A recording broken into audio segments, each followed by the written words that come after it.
Assalamualaikum warahmatullahi wabarakatuh. Apa kabar teman-teman? Apakah baik-baik saja? Perkenalkan, nama saya Siti Hanifah Nurhidayati, NIM A210170055 dari program studi pendidikan akuntansi. APBN dan APBD. Pengertian APBN menurut Undang-Undang Republik Indonesia Nomor 18 Tahun 2016 tentang Anggaran Pendapatan dan Belanja Negara tahun anggaran 2017, APBN adalah rencana keuangan tahunan pemerintah negara yang disetujui DPR. APBN merupakan suatu daftar atau penjelasan terperinci yang memuat penerimaan dan pengeluaran negara dalam jangka waktu 1 tahun yang ditetapkan oleh undang-undang, serta dilaksanakan secara terbuka dan bertanggung jawab. Fungsi APBN yang pertama, fungsi otorisasi, artinya anggaran negara menjadi dasar untuk melaksanakan pendapatan dan belanja pada tahun yang bersangkutan. Yang kedua, fungsi perencanaan, artinya anggaran negara menjadi pedoman bagi manajemen dalam merencanakan kegiatan pada tahun yang bersangkutan. Yang ketiga, fungsi pengawasan, artinya anggaran negara menjadi pedoman untuk menilai kesesuaian kegiatan penyelenggaraan pemerintahan negara dengan ketentuan yang telah ditentukan. Yang keempat, fungsi alokasi, artinya anggaran negara harus diarahkan untuk mengurangi pengangguran dan pemborosan sumber daya, serta meningkatkan efisiensi dan efektivitas perekonomian. Yang kelima, fungsi distribusi, artinya kebijakan anggaran negara harus memperhatikan rasa keadilan dan kepatutan.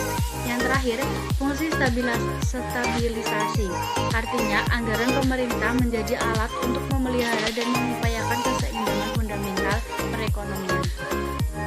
Tujuan APBN. Pemerintah menyusun APBN di antara lain untuk membantu mencapai tujuan kebijakan fiskal, meningkatkan koordinasi antar bagian dalam lingkungan pemerintah daerah, membantu menciptakan efisiensi. APBN digunakan sebagai pedoman penerimaan dan pengeluaran negara dalam melaksanakan kegiatan kenegaraan, meningkatkan produksi dan kesempatan kerja, serta dalam rangka meningkatkan pertumbuhan ekonomi dan kemakmuran bagi masyarakat. Sumber penerimaan atau pendapatan negara. A. Penerimaan perpajakan. Penerimaan perpajakan adalah semua penerimaan negara yang terdiri atas pendapatan pajak dalam negeri dan pendapatan pajak perdagangan internasional. B. Penerimaan negara bukan pajak.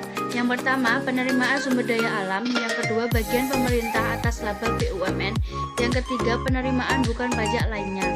Yang terakhir, pendapatan badan layanan umum. C. Hibah.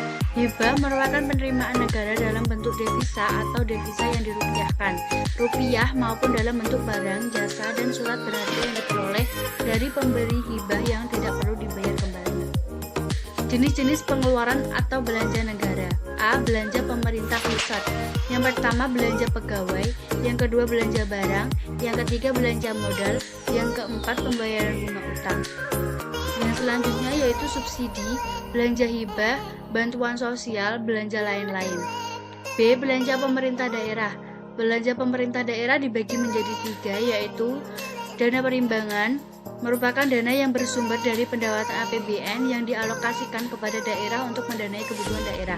Yang kedua, dana otonomi khusus, dialokasikan secara khusus untuk membiayai pelaksanaan otonomi khusus suatu daerah. Yang terakhir, dana penyesuaian dialokasikan untuk membantu daerah dalam rangka melaksanakan kebijakan tertentu sesuai peraturan perundang-undangan. Mekanisme penyusunan APBN. Dalam penyusunan APBN, pemerintah melakukan dalam bentuk rencana. Rencana diajukan ke DPR, kemudian dibahas DPR di masa sidang. Setelah RAPBN disetujui oleh DPR, RAPBN kemudian akan ditetapkan sebagai APBN melalui undang-undang. Jika RAPBN tidak diaktifkan, pemerintah kemudian menggunakan APBN tahun sebelumnya. Agar pelaksanaan APBN sesuai dengan rencana, keputusan dibuat mengenai implementasi APBN. Pengaruh APBN terhadap perekonomian. Yang pertama, meningkatkan pertumbuhan ekonomi masyarakat. Yang kedua, menciptakan kestabilan keuangan atau moneter negara. Yang ketiga, menimbulkan investasi masyarakat karena dapat mengembangkan industri-industri di dalam negeri. Yang keempat, memperlancar distribusi pendapatan. Yang terakhir, memperluas kesempatan kerja.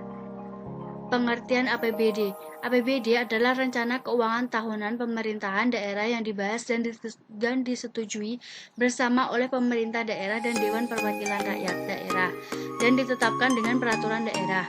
APBD adalah perkiraan besarnya rencana pendapatan dan belanja daerah dalam jangka waktu tertentu dalam masa akan datang yang disusun secara sistematis dengan prosedur dan bentuk tertentu. Tujuan APBD sebagai pedoman penerimaan dan pengeluaran negara dalam melaksanakan tugas kenegaraan untuk meningkatkan produksi, memberi kesempatan kerja, dan menumbuhkan perekonomian untuk mencapai kemakmuran masyarakat. Fungsi APBD. Fungsi otorisasi bermakna bahwa anggaran daerah menjadi dasar untuk merealisasi pendapatan dan belanja pada tahun bersangkutan.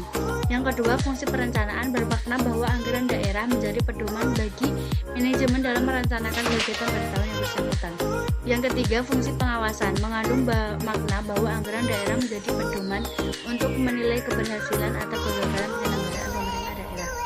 Yang selanjutnya, fungsi alokasi mengandung makna bahwa anggaran daerah harus diarahkan untuk menciptakan lapangan kerja.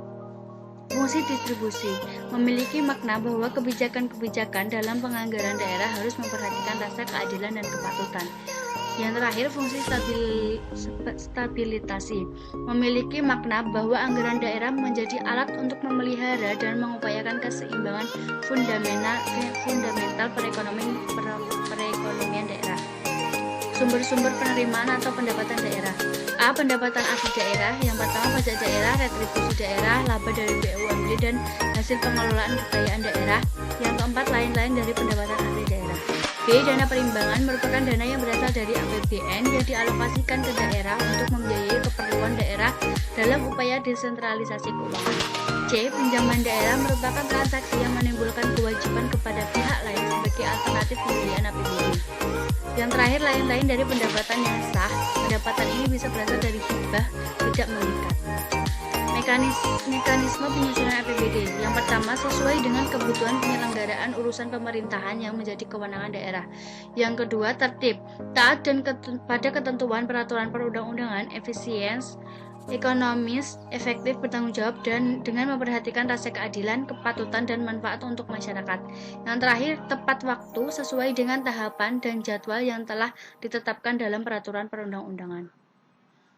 Cukup sekian dari saya penjelasan dari materi APBN dan APBD. Apabila ada salah, mohon dimaafkan. Wassalamualaikum warahmatullahi wabarakatuh.